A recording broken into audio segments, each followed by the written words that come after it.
So welcome to Chapter 10, The Union in Peril.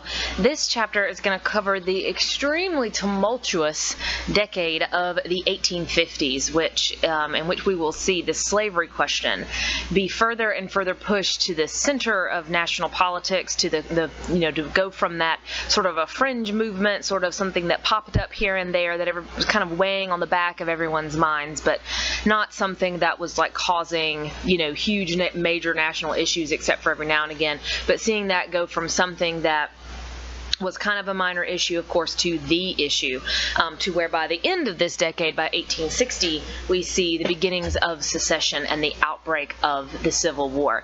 So we're going to start Section 1, the divisive politics of slavery, seeing how the slavery question particularly becomes much more pronounced after the Mexican War. The Mexican War is really where a lot of this kind of starts to escalate, because with the Mexican War, there's that huge acquisition of new territory. There is all that new territory that is added, that Mexican cession, basically that southwestern chunk of the United States today. And there was this immense sense of optimism and excitement after the Mexican War that the United States' opportunities were just boundless, that the United States' greatness was just something that was, truly to be observed. But this is also going to usher in this divisive slavery issue, because when this new territory is added, that of course immediately brings up the question about slavery in those territories and whether or not slavery is going to be allowed in those new territories. And of course, there were a lot of different opinions about that. Certainly the South wants to make sure that slavery is protected in those territories, even though they're probably aware that those territories are probably not going to be very well suited to slavery, because they're not going to be well suited to, plantation agriculture, the kind of plantation agriculture that they have in the South. It is still something that they want to make sure that the right to take slavery out west is protected, so that they don't get overwhelmed and outnumbered when it came to, the number of states and congressional representation and all of that. Further, then you of course have plenty of people that don't want to see slavery expand out west. People that either see that slavery is wrong and immoral and that it shouldn't be allowed to expand, or what's actually more likely is people that just didn't want slavery to expand west because they didn't want rich and powerful slave owners to dominate everything out west. They saw the West as being free and open, and it was a land of opportunity for all people, not just wealthy planters that could afford slavery. So this question is immediately forced front and center when it came to the Mexican cession and what to do about it right after the Mexican War. So the Mexican War ends in 1848, and that slavery question immediately comes up, but it also kind of seemed as if it was there, but it needed to be solved, but there weren't, it kind of could wait a little bit. They had time to discuss it. But ideas were already coming up, different suggestions about what to do about the slavery question out in the West. One of these suggestions that was brought up, actually this was originally part of the Treaty of Guadalupe Hidalgo, was the Wilmot Proviso. So it was originally suggested as part of the treaty, but it didn't make it in, and I think you'll understand why when you know what it is. Wilmot was the name of the congressman that proposed this.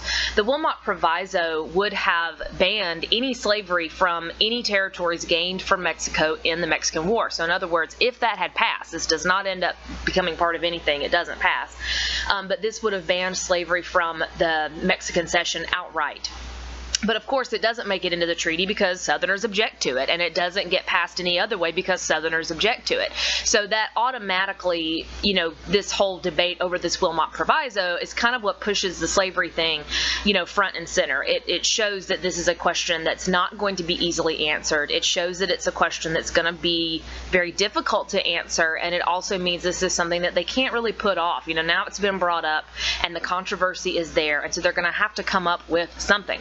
But again, as I was saying, there seemed as if maybe they had a little bit of time to maybe come up with some suggestions, but what rushes the question even more and pushes everything front and center once again is the California Gold Rush, which of course starts in 1849.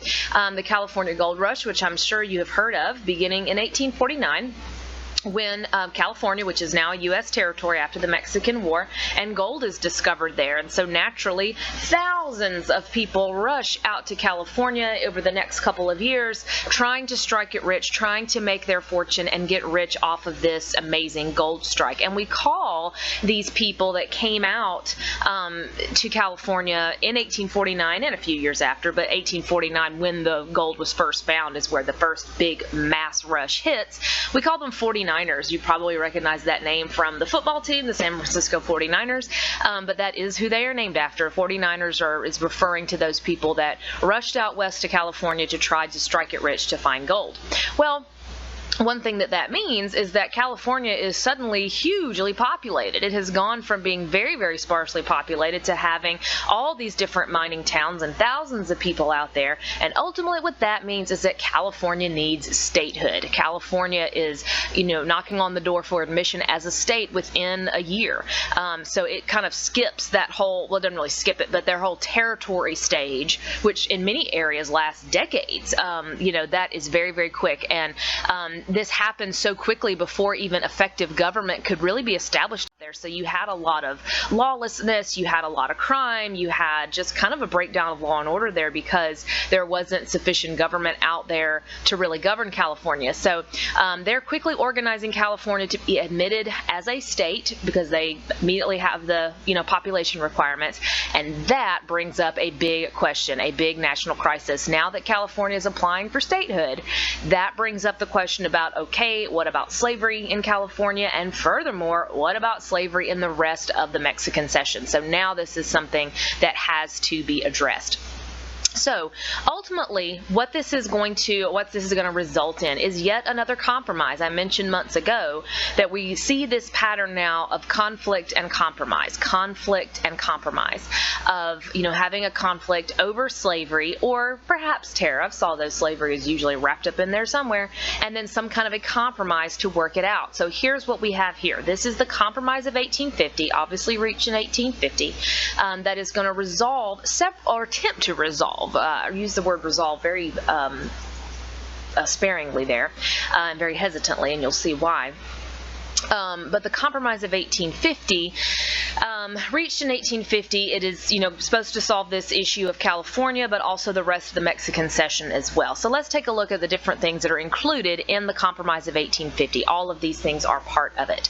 First of all, in regards to California, it is agreed in the Compromise of 1850 that California will enter the Union as a free state. It was mostly populated by, non-slave owners, so it made sense that it would enter the Union as a free state. Now, that is going to tip the balance in favor of free states. So there'll have to be something later on in the compromise to try to satisfy the South, because these first couple of things actually go, not in their favor. So California comes in as a free state. The second point of the compromise has to do with the rest of the Mexican Cession, which, if you're looking at this map here, would be the stuff you see there in the purple. It's what eventually becomes Utah and New Mexico and all those kinds of areas. In the Mexican Cession, they decide to use or to allow something called popular sovereignty. Now, that's a very important term. Popular sovereignty is kind of a general word, meaning letting people choose. Popular, really a reference to the people, the population. Sovereignty, meaning the ability to decide. But in this particular case, and again, this is a very important concept that we must understand what this means.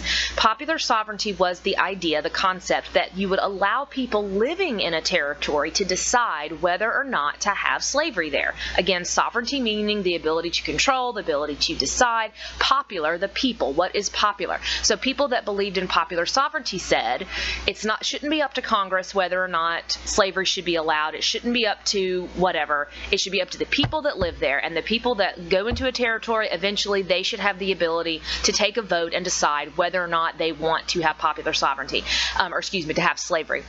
And popular sovereignty, as you can imagine, to some people seemed like the ultimate answer. This was the way to solve the slavery question. There were plenty of people that believed this was the way. This was a democratic way. This was a very American-sounding way. You're leaving it up to the people, letting them handle it. And you can also see that for some, it might be kind of a politician's dream because they can, have an answer of what to do about slavery without actually taking a side. It kind of makes you appear neither anti-slavery or pro-slavery. But we'll talk a lot about popular sovereignty sovereignty. So for right now, no, that's what it is, and that's what's decided for the Mexican Cession. So in other words, it's putting off the question of slavery in the rest of the Mexican Cession until later, and suggesting that that's going to be left up to the people that eventually move into those territories. Now, we won't see popular sovereignty actually come up in the Mexican Cession because those areas are not going to be populated all that much until after the Civil War, but keep it in your mind because we will see it in some other places. So again, Compromise of 1850, so far we have California comes in as a free state, and the Mexican Cession is going to have popular sovereignty. The next point has to do with the slave trade, and specifically the slave trade in Washington, D.C., the nation's capital. And the Compromise of 1850, according to what's agreed there, is that the slave trade in Washington, D.C. would be abolished. You're not talking about slavery itself. Slavery itself would still be legal, but the buying and selling of slaves would no longer be legal. So no more slave auctions, no more slave markets, and that kind of thing in Washington, D.C. And this was because, as you can probably imagine, there were plenty of people that just felt it was unsightly, unseemly, that it was inappropriate, and it looked bad on the country to have slave auctions going on in the nation's capital. And so that was agreed as part of the Compromise of 1850 as well. Now, you'll notice that these first three things seem to go against the South. California is coming in as a free state. That tips the balance in favor of free states. Mexican Cession having popular sovereignty, that could lean their way, but very likely it won't. Those areas are largely very dry, very desert-like, and most Southerners know good and well that that's probably not going to be populated by slave owners. It's probably not going to be suited for large-scale plantation agriculture, so that kind of goes against them too. And certainly abolishing the slave trade, they would take that as an attack against slavery as well. So the final part of the compromise, this is the part that was meant to appease the South. This was to get the South on board, to get their support for it, and to get them in favor and to vote for the Compromise of 1850, and that was a new fugitive slave law. Fugitive slave law. A fugitive slave, of course, means a runaway slave. So this is a law. We'll talk more specifically about it in Section 2, but it is a stronger, tighter fugitive slave law that is going to assist and give Southerners more ability to claim runaway slaves, to stop runaway slaves, and to retain and retrieve their property as they saw it. So it's a much stricter, tighter law. Again, we'll look at the specifics of it later, but this was meant to get them on board, to get their support. Even with that, though, the Compromise of 1850 does not pass as one thing. This reaches like gridlock in Congress. They're just kind of stuck because there's, even though the fugitive slave law is in there, there's so many other things that the South doesn't like that they won't agree to it, and it just doesn't appease anybody enough. And I didn't mention the grand architect of this compromise is, you guessed it, Henry Clay. They actually bring him out of, he's nearly dead at this point.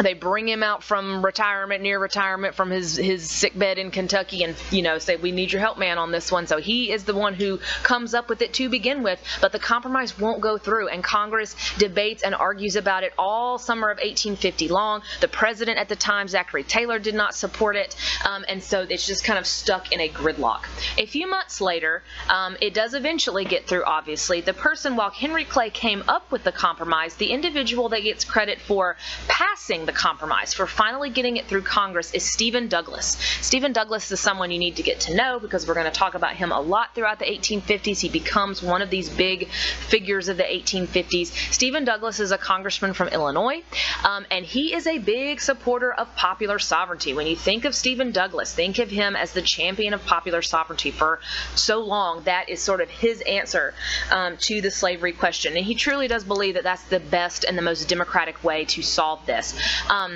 But Stephen Douglas manages to get the Compromise of 1850 through, and he does that by breaking it up. He breaks it up into different bills, so this never passes all as one thing. It's created and proposed as all one big package. He breaks it up and passes it piece by piece, just, California statehood, okay, just the Mexican Cession, and then you get enough support for each one of the individual things in order to get it through. So to call it the Compromise of 1850, we should remember that it doesn't really satisfy anybody, and it's really still very, very, very very divisive.